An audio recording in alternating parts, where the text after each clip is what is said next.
தமிழ் மக்கள் கூட்டணியினாலே யாழ்ப்பாணம் மாநகர சபைக்கு தாக்கல் செய்யப்பட்டிருந்த வேட்புமனு அண்மையிலே நிராகரிக்கப்பட்டிருந்தது. அதன் அடிப்படையிலே இன்றைய தினம் இலங்கையினுடைய உயர் நீதிமன்றத்திலே கொழும்பிலே அடிப்படை மனித உரிமை மீறல் வழக்கு தாக்கல் செய்யப்பட்டிருக்கிறது. இந்த அடிப்படை உரிமை மீறல் மனு வெகு விரைவிலே திறந்த நீதிமன்றத்திலே எடுத்துக்கொள்ளப்பட இருக்கிறது. இந்த வழக்கிலே எதிர்மனுதாரராக யாழ்ப்பாணம் மாநகர சபையினுடைய தெரிவத்தாட்சி அலுவலர் அவரோடு இணைந்து தேர்தல்கள் ஆணைக்குழுவைச் சேர்ந்த மூவர், சட்டமாதிபர் ஆகியோரை எதிர்மனுதாரர்களாக சேர்த்து இந்த வழக்கானது தாக்கல் செய்யப்பட்டிருக்கிறது. இந்த வழக்கிலே நானும் கட்சியுடைய செயலாளர் நாயகம் நீதியரசர் விக்னேஸ்வரன் அவர்களும் மனுதாரர்களாக இந்த வழக்கை தாக்கல் செய்திருக்கின்றோம்.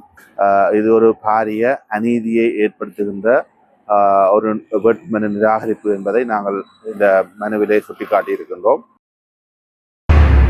உள்ளாட்சி மன்ற தேர்தலுக்காக தாக்கல் செய்யப்பட்ட வேட்புமனுக்கள் சில ரத்து செய்யப்பட்டமை தொடர்பில் சட்ட நடவடிக்கை எடுக்க உள்ளதாக ஜனநாயக தமிழ் தேசிய கூட்டணியின் இணைத் தலைவர் தர்மலிங்கம் சித்தார்த்தன் இன்று தெரிவித்தார். இந்த தேர்தலை பொறுத்தமட்டில் ஒரு மாற்றத்துக்காக அல்ல, உண்மையிலே அது பிரதேச சபை அந்த பிரதேசங்களிலே இருக்கக்கூடிய செயற்பாடுகளை பல விஷயங்கள் செயற்படுத்துவதற்குத்தான் இந்த பிரதேச சபை. ஜனநாயக தமிழ் தேசிய கூட்டணி இன்று இந்த முறை 15 இடங்களிலே வேட்புமனு தாக்கல் செய்தது.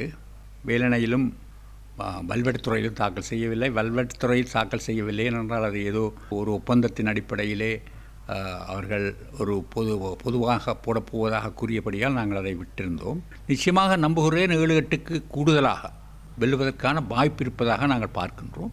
அதை வெல்வோம். அதற்கான முயற்சிகள் வேலைகள் இப்போதே ஆரம்பித்திருக்கின்றோம். 9 வேட்புமனுக்கள் இப்போது ரத்து செய்யப்பட்டிருக்கின்றது தேர்தல் ஆணையகத்தால். அதற்கான வழக்கொன்றை நீதிமன்றத்திலே தாக்கல் செய்கின்றோம்.